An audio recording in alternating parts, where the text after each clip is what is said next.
नमस्कार दोस्तों, स्वागत है आप सभी का मेरे YouTube channel OP knowledge point में। आज हम लोग पढ़ेंगे फिजिक्स और फिजिक्स में हमारा चल रहा है यूनिट 4 और यूनिट 4 जो है आपका प्रकाशिकी यानी ऑप्टिक्स। और ऑप्टिक्स के संबंध में मेरा 6 वीडियो आ चुका है। आज ये 7वां वीडियो है। अगर आप नहीं देखे हैं तो डिस्क्रिप्शन में उसका लिंक है, आप डिस्क्रिप्शन में जाकर उस लिंक को सर्च कर उस वीडियो को देख सकते हैं। तो दोस्तों चलिए शुरू करते हैं ऑप्टिक्स। और ऑप्टिक्स में आज मेरा टॉपिक होगा मिरर फार्मूला, और मिरर फार्मूला से संबंधित कुछ न्यूमेरिकल प्रश्न को बनाएंगे और साथ ही साथ आज मैग्निफिकेशन यानी कि आवर्धन को भी पढ़ेंगे।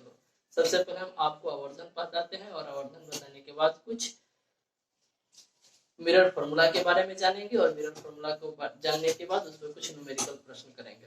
आप अगर मेरे चैनल पर नए हैं तो चैनल को सब्सक्राइब कर लीजिए और वीडियो को अंत तक देखिए। दोस्तों, आपको मिरर फार्मूला से संबंधित कोई ऐसा प्रश्न नहीं होगा जो आप नहीं बना पाएंगे। वीडियो को अंत तक देखेंगे, आप जरूर सभी क्वेश्चन को सही से कर पाएंगे।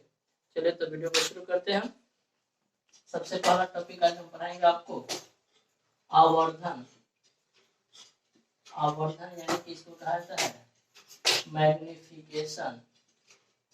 दोस्तों, आप जानते हैं इसका डेफिनेशन 10th क्लास में भी पढ़ चुके हैं और 12th क्लास में भी आपको पढ़ना है कि प्रतिबिंब की ऊंचाई और वस्तु की ऊंचाई के अनुपात को आवर्धन कहते हैं। इसका सिंपल डेफिनेशन है प्रतिबिंब की ऊंचाई और वस्तु की ऊंचाई के अनुपात को आवर्धन कहते हैं और इसे स्मॉल m से सूचित किया जाता है। और आवर्धन का देखा जाएगा फॉर्मूला, तो आवर्धन इक्वल टू होता है प्रतिबिंब की ऊंचाई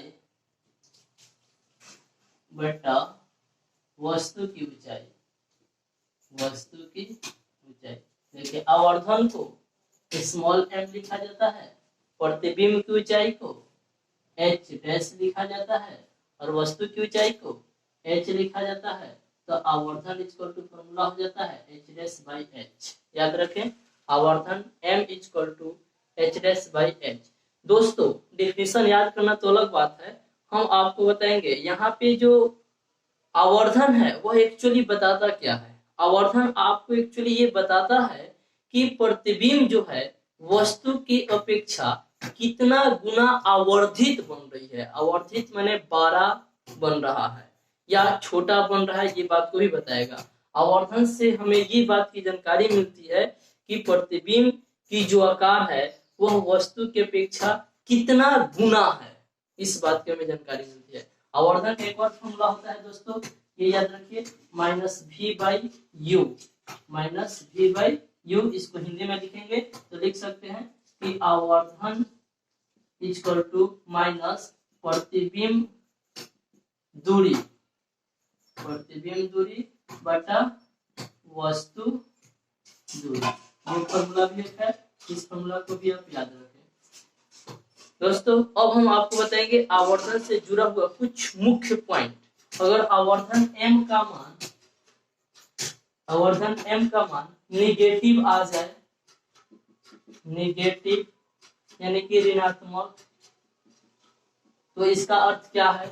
m का मान पॉजिटिव, पॉजिटिव यानी कि धनात्मक आए तो इसका अर्थ क्या हुआ। m का मान 1 आए तो इसका अर्थ क्या हुआ। m का मान -1 आए तो इसका अर्थ क्या हुआ।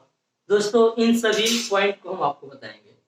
देखिए, अगर m का मान ऋणात्मक आता है, m का मान ऋणात्मक आता है तो इसका अर्थ यह हुआ कि प्रतिबिंब जो बन रहा है वह वास्तविक और उल्टा बन रहा है। वास्तविक और उल्टा बनेगा तो आपका m का मान जो होगा यानी आवर्धन का मान जो होगा वह ऋणात्मक होगा। आप नोट करते चलेंगे दोस्तों। दूसरा पॉइंट हमने यहाँ पर लिखा है कि m का मान धनात्मक होगा। m का मान धनात्मक होगा, इसका मतलब हुआ कि वस्तु की अपेक्षा प्रतिबिंब सीधा बन रहा है।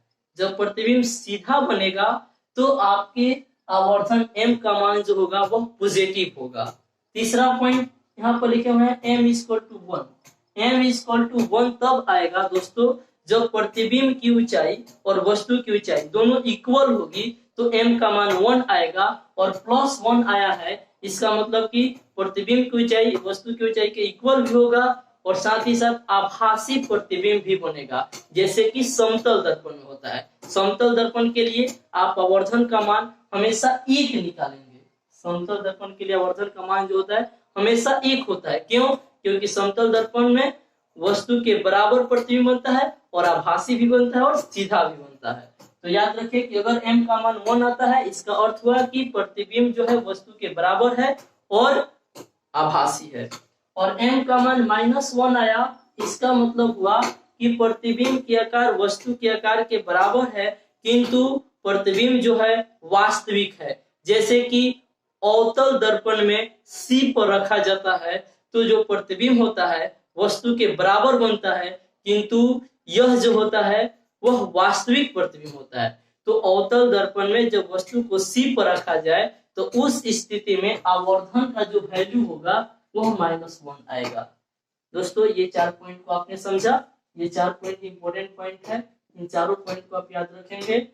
यहाँ पर याद रखना है कि अगर निगेटिव है तो वास्तविक प्रतिबिंब है, पॉजिटिव है तो आपका आभासी प्रतिबिंब है। कंप्लीट आप समझ लिए होंगे।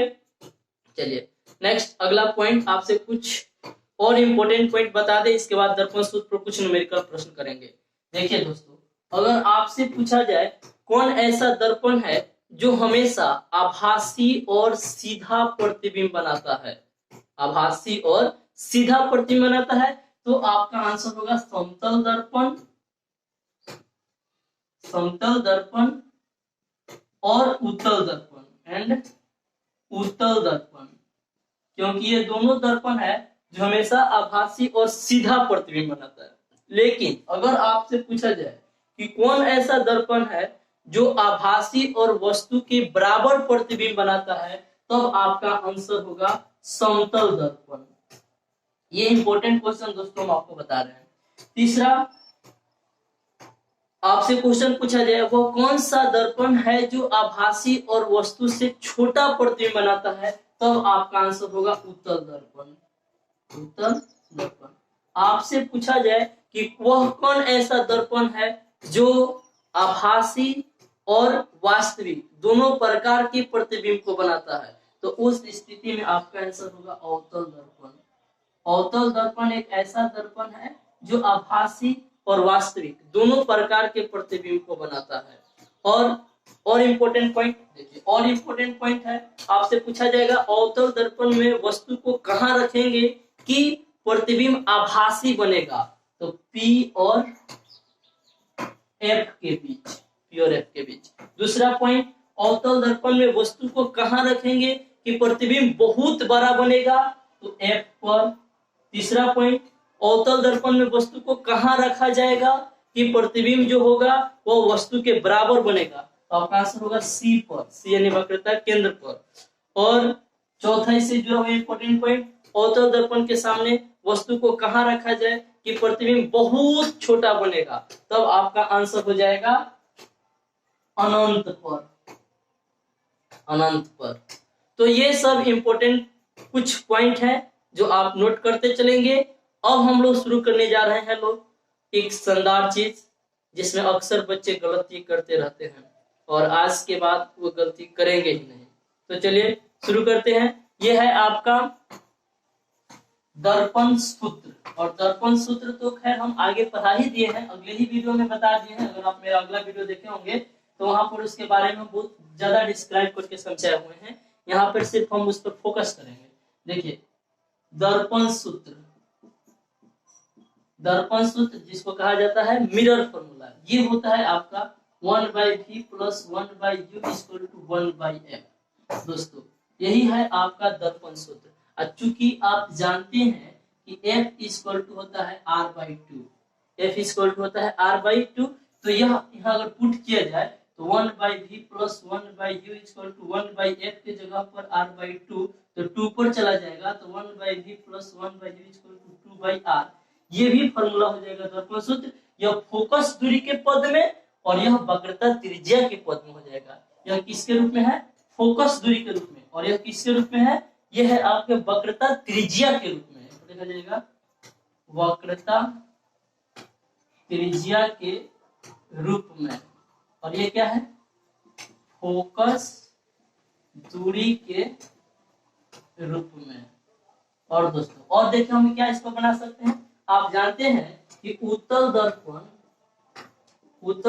में फोकस दूरी, उत्तल दर्पण में फोकस दूरी जो होता है वह धनात्मक होता है, मतलब प्लस में f होता है। तो उसके लिए ये फॉर्मूला तो यही रहेगा 1/v plus 1/u equal to 1/f, ये उत्तल दर्पण के लिए, उत्तल दर्पण के लिए। लेकिन अवतल दर्पण में फोकस दूरी जो होता है वह निगेटिव होता है, यानी माइनस एफ होता है अवतल दर्पण में। तो ये फॉर्मूला क्या हो जाएगा 1/v plus 1/u equal to minus 1/f। तो इस रूप में भी फॉर्मूला आपको देखने को मिल सकता है। किस रूप में दोस्तों मिलेगा हम सारी चीज को बताएं, आप इसका स्क्रीनशॉट ले लीजिए। चलिए स्क्रीनशॉट ले लिए। तो अब हम लोग करेंगे इस पर कुछ न्यूमेरिकल प्रश्न को, कुछ न्यूमेरिकल प्रश्न। दोस्तों आपको दिया गया है क्वेश्चन, एक क्वेश्चन है कि एक उत्तल दर्पण की वक्रता त्रिज्या 32 सेंटीमीटर है। उत्तल दर्पण की वक्रता त्रिज्या 32 सेंटीमीटर है, तो फोकस दूरी क्या होगी, क्या होगी। कितना सिंपल क्वेश्चन है दोस्तों, देखिए क्या करेंगे। वक्रता त्रिज्या दिया गया है, मतलब वक्रता त्रिज्या r, तो r का वैल्यू कितना दिया गया है 32 सेंटीमीटर। चूंकि उत्तल दर्पण है और उत्तल दर्पण में वक्रता त्रिज्या क्या होता है, धनात्मक होता है, इसलिए इसका वैल्यू क्या होगा प्लस में 32 सेंटीमीटर। क्या निकालना है, फोकस दूरी। तो फोकस दूरी f इक्वल टू क्या होता है r/2, तो 32/2 काट कर 16 सेंटीमीटर। इसी तरह आपसे क्वेश्चन दिया जाए, एक दूसरा क्वेश्चन है, एक अवतल दर्पण की वक्रता त्रिज्या 20 सेंटीमीटर है, तो इसकी फोकस दूरी क्या होगी, फोकस दूरी क्या होगी। तो आप क्या करेंगे, देखिए दोस्तों वक्रता त्रिज्या दिया गया है 20 सेंटीमीटर और अवतल दर्पण की वक्रता त्रिज्या जो होती है निगेटिव होती है, यानी r का जो वैल्यू दिया गया है माइनस में 20 सेंटीमीटर। क्या निकालना है, फोकस दूरी, that is equal to r/2 formula होता है। तो -20/2 काट देंगे तो -10 सेंटीमीटर। तो उस अवतल दर्पण की वक्रता त्रिज्या क्या हो जाएगी -10 सेंटीमीटर। आप स्क्रीनशॉट ले लीजिए। अब दर्पण सूत्र पर कुछ फॉर्मूला, कुछ प्रश्न को बनाएंगे। देखिए दोस्तों आपको क्वेश्चन दिख रहा है यहाँ पे कि एक अवतल दर्पण की फोकस दूरी 20 सेंटीमीटर है, इससे 10 सेंटीमीटर की दूरी पर एक वस्तु रखी जाती है, तो उसका प्रतिबिंब कहाँ बनेगा। सबसे पहले क्वेश्चन को हम पढ़ते हैं और क्वेश्चन को पढ़ने के बाद हम लोग देखते हैं कि क्या क्या गिवन डेट है, क्या क्या दिया गया है। देखिए गिवन डेट है यहाँ पे दिया गया है अवतल दर्पण की फोकस दूरी, अवतल दर्पण की फोकस दूरी, फोकस दूरी कितना दिया गया है, यानी f स्मॉल f का मान दिया गया है 20 सेंटीमीटर। क्योंकि जानते हैं अवतल दर्पण की फोकस दूरी ऋणात्मक होती है, तो लिखेंगे -20 सेंटीमीटर। और वस्तु दूरी, कितने दूरी को वस्तु रखा गया है, यानी वस्तु दूरी, वस्तु को कहीं कहीं बीम भी लिखा रहेगा तो एक ही बात है। वस्तु दूरी u का मान दिया गया है यहाँ पे माइनस में लिखेंगे 10 सेंटीमीटर, क्योंकि 10 दिया है लेकिन आपको हम बताए हैं फॉर्मूला में कि वस्तु दूरी हमेशा निगेटिव होता है, इसलिए माइनस में 10 सेंटीमीटर। और क्या निकालना है, फोकस दूरी, फोकस दूरी तो दिया गया है ना, क्या निकालना है, प्रतिबिंब दूरी, प्रतिबिंब दूरी, प्रतिबिंब दूरी इक्वल टू व्हाट। तो दोस्तों आप देखिए UVF तीनों किस फॉर्मूला में आते हैं, तो ये तीनों फॉर्मूला में आते हैं आपके दर्पण सूत्र में। लगाइए यहाँ पर मिरर फॉर्मूला, मिरर फॉर्मूला, ये मिरर फॉर्मूला क्या है 1/v plus 1/u equal to 1/f। मान पुट करिए आंसर आ जाएगा। 1/v के जगह पे देखिए क्या लिखेंगे, v के जगह पर v लिखेंगे, प्लस 1/u के जगह पे क्या लिखेंगे माइनस में 10 इक्वल टू 1/f के जगह पे क्या लिखेंगे माइनस में 20, यानी ये हो जाएगा 1/v minus 1/10 equal to minus 1/20, इसको उधर लेकर जाइएगा तो 1/v इक्वल टू हो जाएगा माइनस 1/20 और प्लस में 1/10, 1/v इक्वल टू क्या हो जाएगा, इसके एलसीएम निकालिए 20 हो जाएगा और यहाँ देखिएगा तो माइनस में 1 और प्लस में हो जाएगा 2, तो 1/v equal to 1/20, 1/20 cross multiplication करके अपोजिट कर दीजिए तो इसका मान कितना जाएगा 20 सेंटीमीटर, यानी प्रतिबिंब दूरी क्या हो जाएगा, प्रतिबिंब दूरी हो जाएगा 20 सेंटीमीटर। चूंकि प्लस में आया है इसका अर्थ हुआ कि प्रतिबिंब जो बन रहा है वह आभासी बन रहा है, तो आप कह सकते हैं कि प्रतिबिंब दर्पण से 20 सेंटीमीटर की दूरी पर पीछे की ओर बनेगा और यह प्रतिबिंब जो होगा आभासी होगा और सीधा होगा। स्क्रीनशॉट ले लीजिए। देखिए दोस्तों आपके सामने क्वेश्चन नंबर 2 यहाँ पे है।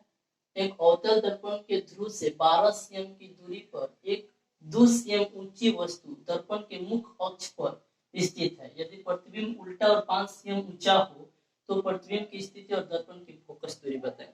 देखिए क्या करेंगे, कुछ नहीं, आपको करना यही है कि जो गिवन डेट है उसको पहले लिख लीजिए, पहले ये क्वेश्चन और उसको लिखिए। सबसे पहला काम, आप कभी भी न्यूमेरिकल प्रश्न बना रहे हो तो क्वेश्चन को पढ़ें समझें और उसमें जो भी गिवन डेट है उसको आप लिखिए। देखिए क्या दिया गया है, एक अवतल दर्पण के ध्रुव से 12 cm की दूरी पर एक वस्तु रखी गई, यानी कि वस्तु दूरी हुआ, वस्तु दूरी u का मान हो गया 12 सेंटीमीटर, चूंकि यह हमेशा निगेटिव होता है तो माइनस 12 सेंटीमीटर। और वस्तु की ऊंचाई देखिए, वस्तु की ऊंचाई जिसको h कहा जाता है, h कितना दिया गया है 2 सेंटीमीटर। और प्रतिबिंब की ऊंचाई देखिए, तो प्रतिबिंब की ऊंचाई h डैश ये कितना दिया गया है 5 सेंटीमीटर। चूंकि क्या लिखा है कि उल्टा प्रतिबिंब बना है तो ये क्या हो जाएगा माइनस 5 सेंटीमीटर। ठीक है, आपसे क्या पूछ रहा है, पूछ रहा है आपसे कि प्रतिबिंब की स्थिति यानी कि v इक्वल टू व्हाट और फोकस दूरी यानी कि f इक्वल टू व्हाट। ये दो क्वेश्चन आपको दो चीज बताना है।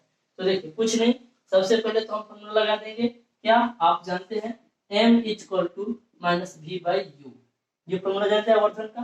तो m equal to minus v का मान देखिए तो क्या दिया गया है, दिया गया है माइनस 5, u का मान क्या दिया गया है माइनस 12, माइनस माइनस कटेगा, m equal to minus 5/12, m का मान निकल गया माइनस 5/12, v बाई u का फॉर्मूला लगाए।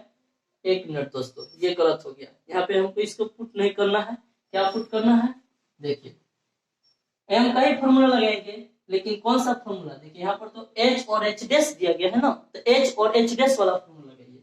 तो m equal to h dash बाटा h, m का m, h डैश का मान कितना दिया गया है देखिए -5 और h का मान कितना दिया गया है 2, और पुनः m इक्वल टू होता है माइनस v बाई यू। अब इसको क्या करेंगे, देखिए m का मान निकला है ना -5/2 equal to minus v by u, minus minus cancel कर दीजिए तो 5/2, अब v के जगह पर v और u की जगह पर देखिए तो क्या दिया गया है -12, क्रॉस मल्टीप्लिकेशन करिए तो 2v इक्वल टू माइनस में 60 और इसको 2 से काट दीजिए तो v इक्वल टू आपका आ जाएगा -30 सेंटीमीटर।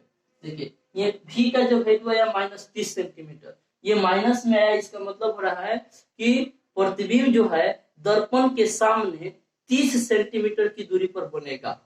प्रतिबिंब जो होगा, प्रतिबिंब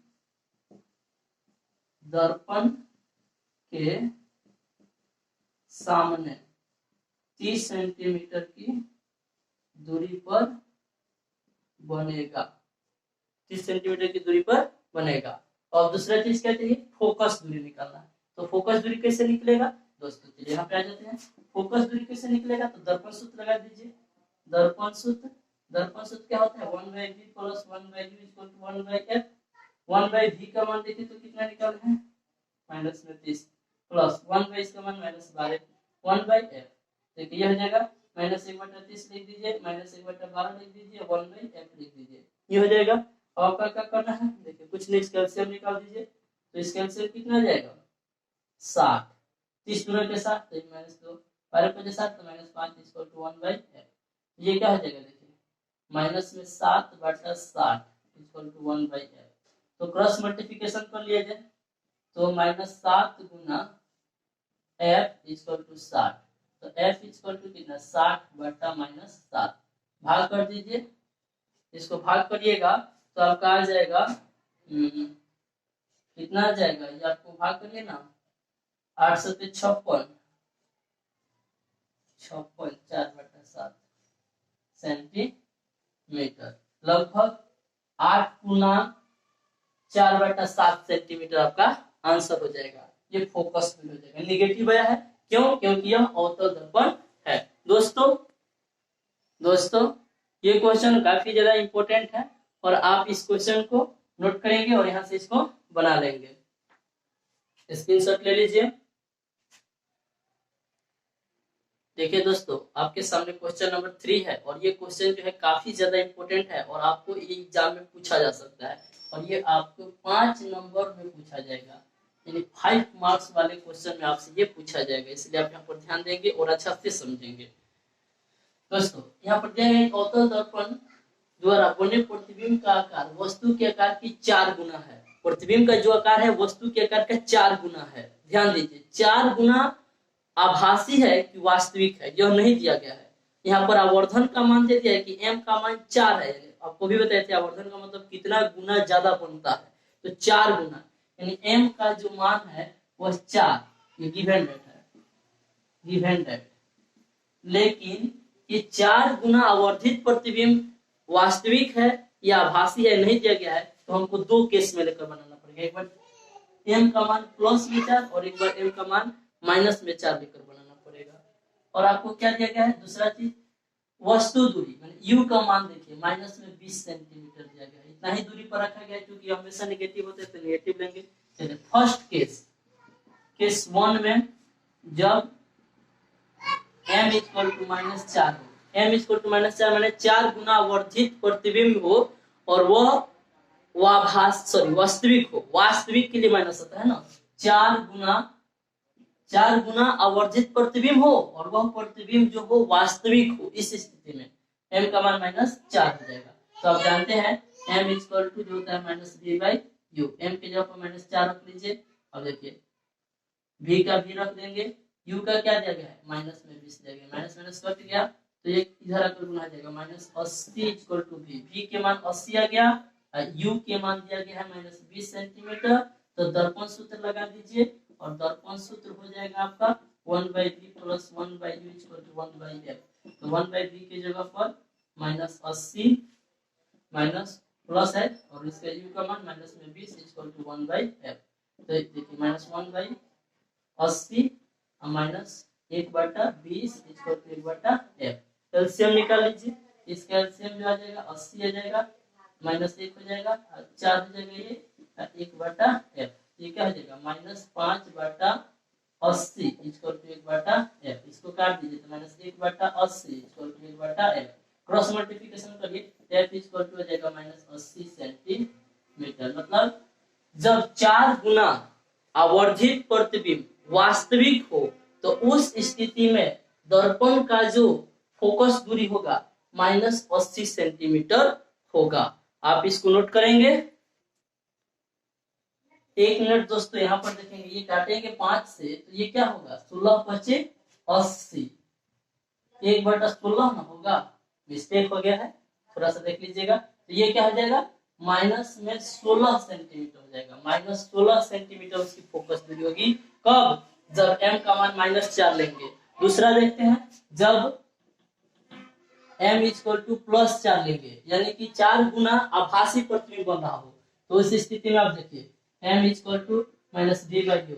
m के जगह पर 4 रख दीजिए, -v का v, u के जगह पर क्या रखिए माइनस में 20 लिख दीजिए, माइनस माइनस कट गया, इधर आ गया तो 20 चौका 80 इक्वल टू v। v का मान कितना हो गया 80 और u दिया गया है -20 सेंटीमीटर। तो दर्पण सूत्र लगा दीजिए। दर्पण सूत्र जो हो जाएगा आपका 1/v plus 1/u equal to 1/f। मान पुट करिए, 1/v की जगह पर कितना हो जाएगा 80 प्लस इसके लिए -20 इक्वल टू 1/f। तो इसका एलसीएम निकालिएगा, 80 आ जाएगा, 1 होगा, ये चीज हो जाएगा माइनस का 20 चौका 80 तो 4 रह जाएगा 1/f। तो इसको करिएगा तो -3/80 equal to 1/f। Cross multiplication करिएगा तो f इक्वल टू हो जाएगा 80 बटा माइनस में 3 और f को उसको भाग कर दीजिएगा। तो जब भाग करिएगा तो ये क्या आ जाएगा दोस्तों, भाग कर लीजिए, ये हो जाएगा 3 के 6 और 6 से 2 गया 2 पर आ गया 20 26 इतना सेंटीमीटर, यानी कि 26 माइनस 26/2/3 सेंटीमीटर। कब, जब m का मान प्लस में 4 दिया जाए और m का मान माइनस में 4 दिया जाए तो -16 सेंटीमीटर। अतः देख सकते हैं, अतः दर्पण की फोकस दूरी क्या होगी, तो -16 सेंटीमीटर या -26/2/3 सेंटीमीटर। ये हो गया आपका आंसर। तो दोस्तों ये क्वेश्चन जो है बहुत इंपॉर्टेंट है और आपसे ये 5 नंबर के एग्जाम में मतलब 5 मार्क्स वाले क्वेश्चन में पूछा जा सकता है। तो अगर आप इस क्वेश्चन को सही से समझते हैं तो इस टाइप के सारे क्वेश्चन इस तरह से ही बनाना है। अगर 3 गुना 4 गुना 5 गुना वर्जित प्रतिबिंब कहे और ये नहीं कहे कि वास्तविक या आभासी बन रहा है तो उस स्थिति में एक बार प्लस में और एक बार माइनस में m का मान लेकर तभी सॉल्व किया जाता है। दोस्तों अगर आपको ये वीडियो अच्छी लगी हो तो आप इस वीडियो को लाइक करें और अपने दोस्तों में शेयर करें। और आज हम लोग ये दर्पण से संबंधित सारे पॉइंट को कवर कर लिए हैं। कल के वीडियो में हम लोग पढ़ेंगे लोग कि लेंस क्या है और लेंस से संबंधित यानी कि सबसे पहले हम जानेंगे लोग प्रकाश का अपवर्तन। अभी तक हम लोगों ने पढ़ा प्रकाश का परिवर्तन क्या है और प्रकाश के परिवर्तन से संबंधित जितनी घटनाएं घटती हैं उन सभी घटनाओं को हमने कवर किया। प्रकाश के परिवर्तन के सिद्धांत पर दर्पण प्रतिबिंब बनाता है, तो दर्पण को यहाँ पे पढ़े लोग। अब पढ़ेंगे लोग अगले वीडियो में कि प्रकाश का अपवर्तन क्या है और उसके सिद्धांत को फॉलो करके लेंस किस प्रकार इमेज को फॉर्म करता है मतलब बनाता है। ठीक है, तो मिलते हैं एक नए वीडियो में नए टॉपिक के साथ, तब तक के लिए धन्यवाद।